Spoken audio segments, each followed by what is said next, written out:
Emotionally healthy parenting isn't about being perfect. It's about being present. It's about choosing connection over control, reflection over reaction, and growth over guilt. So, what do emotionally healthy parents do differently?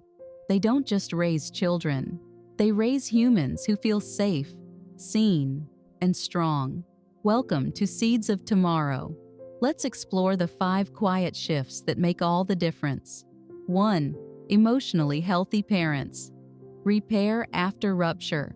Why saying "I'm sorry" is a superpower. No parent is perfect. We all lose our temper. We all say things we regret.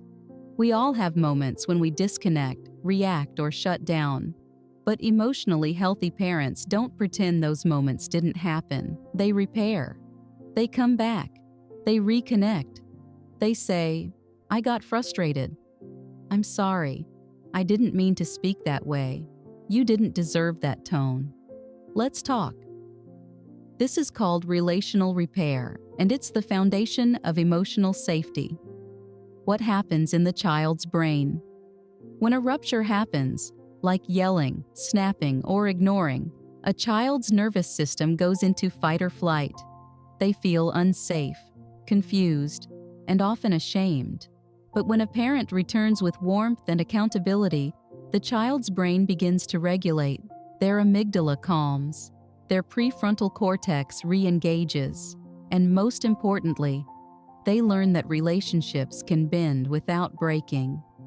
What repair looks like in real life.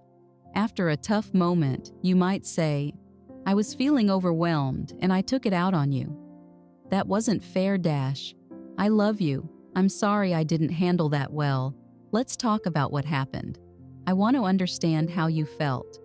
You don't need a perfect script. You need presence. You need humility. You need the courage to own your part. Why this builds lifelong strength. Children who experience repair learn that emotions are safe, understand that mistakes can be mended, build trust in relationships, develop empathy and accountability themselves. They grow up knowing, "I'm worthy of love, even when things go wrong." Trait 2.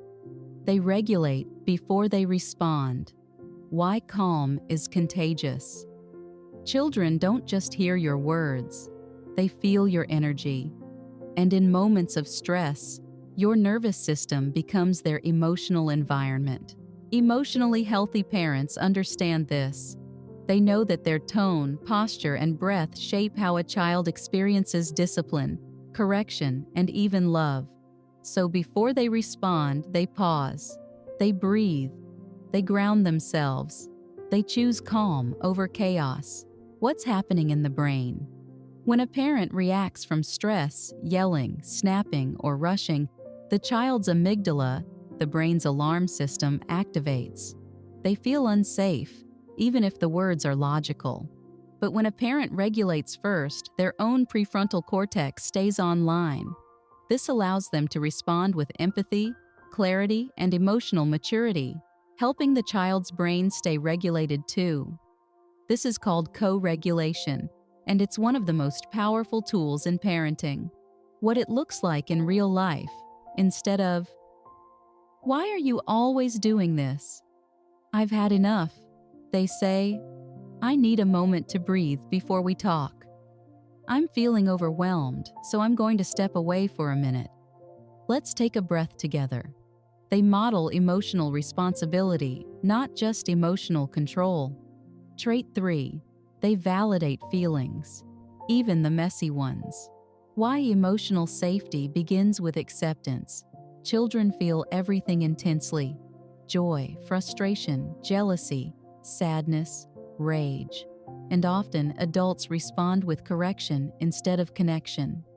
Emotionally healthy parents do something different. They listen. They name the feeling.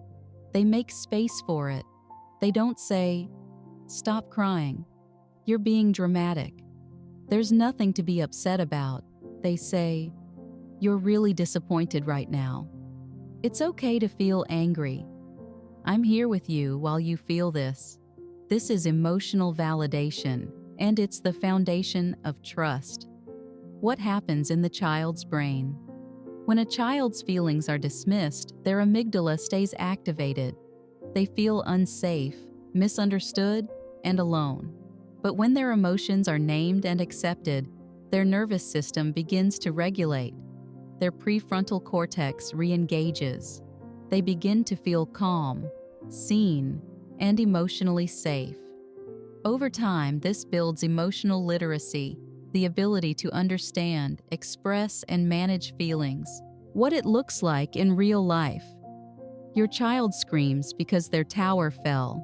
Instead of saying, "It's not a big deal," you say, "You worked hard on that." It's frustrating when it breaks.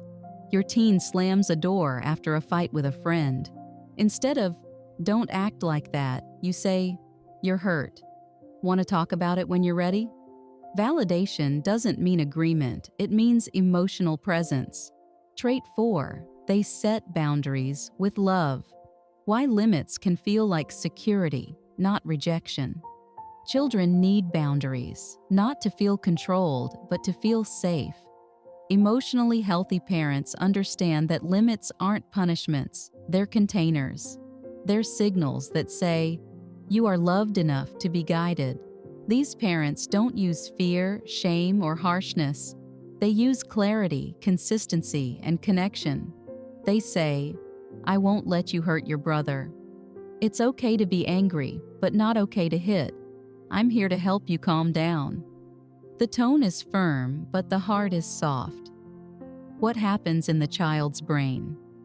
When boundaries are set with anger or unpredictability, the child's amygdala activates. They feel unsafe, confused, and often defensive.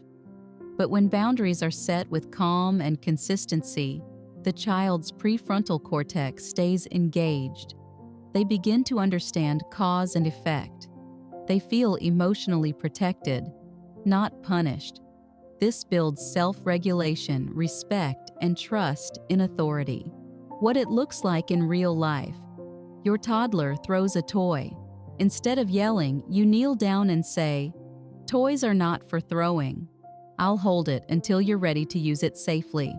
Your teen breaks a rule. Instead of shaming, you say, "I care about your choices. Let's talk about what happened and how we move forward." Boundaries are not about control. They're about teaching responsibility with dignity. Trait 5. They reflect on their own patterns. Why inner work is the foundation of conscious parenting. Emotionally healthy parents know that parenting isn't just about guiding a child, it's about understanding the guide. They ask themselves, "Why did I react that way? What triggers me, and where does it come from? What did I learn from my own childhood that I want to unlearn?" This reflection isn't self-blame, it's self-awareness. It's the courage to look inward and say, "I want to do better, not because I'm broken, but because I'm growing." What happens in the parent's mind? When parents reflect on their own patterns, they begin to recognize inherited beliefs and behaviors, interrupt automatic reactions, respond with intention instead of impulse, heal emotional wounds that might otherwise be passed down. This creates a shift from reactive parenting to responsive parenting, where choices are made from clarity, not conditioning. What it looks like in real life. You snap at your child for something small. Instead of justifying it, you pause and ask, "Was I really angry at them? Or was I triggered by something deeper?" You notice you're uncomfortable with your child's big emotions. You reflect, "Was I allowed to express feelings as a child? How did my parents respond?" You begin journaling, reading, or talking to a therapist, not because you're failing, but because you're committed to growth. This inner work becomes the soil from which emotionally wise parenting grows. Conclusion: parenting as a path to emotional wisdom. Emotionally healthy parenting isn't about getting it right every time. It's about showing up with humility, curiosity, and heart. It's about choosing connection over control, even when it's hard. It's about doing the inner work so our children don't have to carry what we never healed.